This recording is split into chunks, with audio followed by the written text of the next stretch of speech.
Could have, would have, should have, इन तीनों में सिमिलरिटीज़ क्या है? अगर हम इन तीनों की सिमिलरिटीज़ की बात करें तो ये तीनों मॉडल वर्ब्स हैं। इन तीनों के बाद वर्ब के थर्ड फॉर्म का यूज़ होता है और ये तीनों को हम पास्ट के कोई इमेजिनरी सिचुएशन को शो करने के लिए यूज़ करते हैं। और अगर हम इसके डिसिमिलरिटीज़ की बात करें तो शुड हैव का यूज़ हम किसी को एडवाइस या फिर सजेशन देने के लिए यूज़ करते हैं। कुड हैव का यूज़ हम सिचुएशन की पॉसिबिलिटी या किसी के एबिलिटी को शो करने के लिए यूज़ करते हैं। और वुड हैव का यूज़ हम कोई इमेजिनरी रिजल्ट या फिर रीज़न को दिखाने के लिए यूज़ करते हैं। तो चलिए इन तीनों की डिसिमिलरिटीज़ के बारे में डिटेल्स में सीखते हैं एग्जाम्पल्स के साथ। Hello friends, good evening and welcome back to my channel. आज के इस वीडियो में हम कुड हैव, वुड हैव और शुड हैव के डिफरेंसेस के बारे में सीखेंगे। वैसे तो हम इन तीनों को पास्ट के कोई हाइपोथेटिकल या फिर इमेजिनरी सिचुएशन को शो करने के लिए यूज़ करते हैं, बट कभी भी हम कोई भी स्ट्रक्चर का यूज़ ऐसे नहीं कर सकते हैं। इन तीनों को यूज़ करने का जो रूल है या फिर सिचुएशन है वो डिफरेंट है। तो चलिए पहले हम शुड हैव से स्टार्ट करते हैं। शुड हैव का यूज़ हम जब किसी को कोई सजेशन देते हैं या फिर एडवाइस देते हैं तब हम उस केस में शुड हैव का यूज़ करते हैं। जैसे कि तुमको वो काम करना चाहिए था, तुमको पढ़ाई करनी चाहिए थी, तुमको वहाँ पे जाना चाहिए था, जस्ट लाइक दिस। तो जब हम प्रेजेंट में खड़े होकर किसी को एडवाइस देते हैं कि तुमको उस टाइम उस काम को करना चाहिए था या फिर तुमको उस टाइम वहाँ जाना चाहिए था, तब हम उस केस में शुड हैव का यूज़ करते हैं। He should have told the truth about what he saw, उसने जो देखा उसके बारे में उसे सच बता देना चाहिए था। They should have breakfast together, उनको एक साथ ब्रेकफास्ट करना चाहिए था। You should have replied to his letter, तुमको उसके खत का जवाब देना चाहिए था। You should have told me in advance, तुमको मुझे पहले बताना चाहिए था। तो ये सब सेंटेंसेस में हम क्या कर रहे हैं? ये सब सेंटेंसेस में हम किसी को एडवाइस दे रहे हैं या फिर सजेशन दे रहे हैं। तो यहाँ पे हम शुड हैव का यूज़ करते हैं। और जब हम हमारे कोई किए हुए काम पे रिग्रेट करते हैं उस सिचुएशन में भी हम शुड हैव का यूज़ करते हैं। जैसे कि I am sorry that I am late for work, I should have woken up earlier, मैं सॉरी फील करता हूँ कि मैं काम पे लेट हो गया हूँ, मुझे जल्दी उठना चाहिए था। तो इस केस में हम क्या कर रहे हैं? इस केस में हम रिग्रेट कर रहे हैं और ये जो एक्शन है ये पास्ट में कंप्लीट हो चुका है, बट हम प्रेजेंट में खड़े होके हमारे उस काम के लिए हम प्रेजेंट में रिग्रेट कर रहे हैं। तो इस केस में भी हम शुड हैव का यूज़ करेंगे। और एक एग्जांपल है, I shouldn't have yelled at him. मान लीजिए कि आप एक टीचर हैं और आपने आपके स्टूडेंट पे बहुत चिल्लाया और चिल्लाने के बाद आप प्रेजेंट में खड़े होकर रिग्रेट कर रहे हैं कि मुझे उस पर नहीं चिल्लाना चाहिए था। तो यहाँ पे आप शुड हैव का यूज़ करेंगे और नेगेटिव सेंटेंस में आप शुड के बाद नॉट का यूज़ करेंगे, जैसे कि हमने ये सेंटेंस में किया है। और कुड हैव का यूज़ हम कोई भी सिचुएशन के पॉसिबिलिटी को या कोई इंसान के एबिलिटी को शो करने के लिए करते हैं।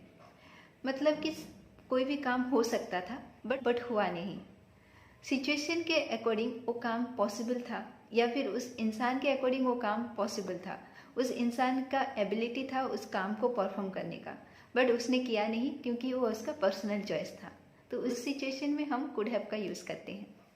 I could have stayed up late but I decided to go to bed early, मैं देर रात तक जग सकती थी बट मैंने डिसाइड किया कि मुझे जल्दी सोना चाहिए। तो यहाँ पे ये मेरे लिए पॉसिबल था कि मैं देर रात तक जग सकती थी। तो कुड हैव का यूज़ हम तब करते हैं जब हम किसी के एबिलिटी या फिर कोई सिचुएशन की पॉसिबिलिटी को शो करते हैं। यहाँ पे रिग्रेट की कोई बात नहीं होती है, यहाँ पे एक इंसान की एबिलिटी और पॉसिबिलिटी की बात होती है।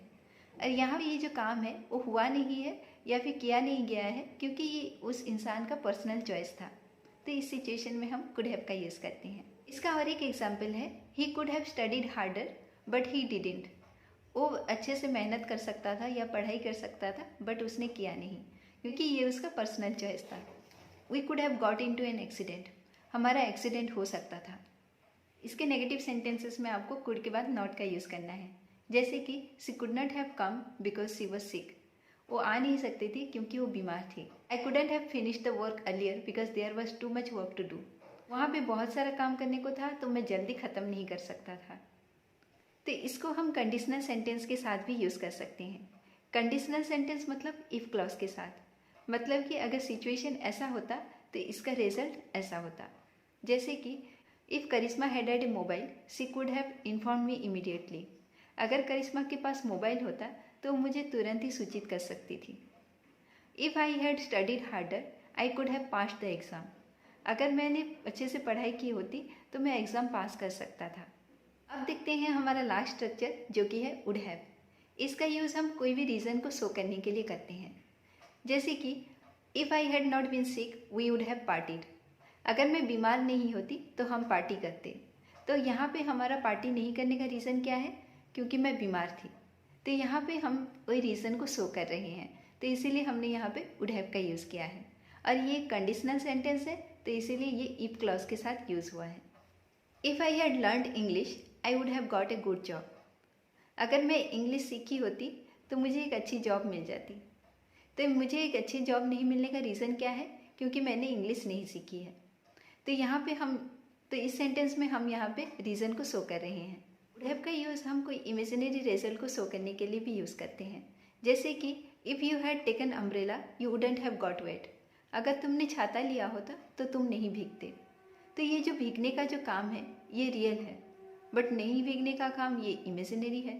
तो यहाँ पे हम कोई ऐसे सिचुएशन को इमेजिन कर रहे हैं जो कि हुआ नहीं है, तो इसीलिए हमने यहाँ पे वुड हैव का यूज़ किया है। If we had arrived earlier we could have caught our flight. अगर हम जल्दी पहुँचे होते तो हम फ्लाइट को पकड़ लिए होते। तो ये भी यहाँ पे एक इमेजिनरी रिजल्ट को शो कर रहा है, क्योंकि रियलिटी में हम फ्लाइट को पकड़ नहीं पाए। सो फ्रेंड्स, आई होप आपको ये वीडियो यूज़फुल लगा होगा और कुड हैव, वुड हैव और शुड हैव के बीच में अगर कोई डाउट था तो वो भी क्लियर हो गया होगा। तो वीडियो के एंड में कुछ सेंटेंसेस थे, तो उसका आंसर आपको कमेंट सेक्शन में लिख के बताना है।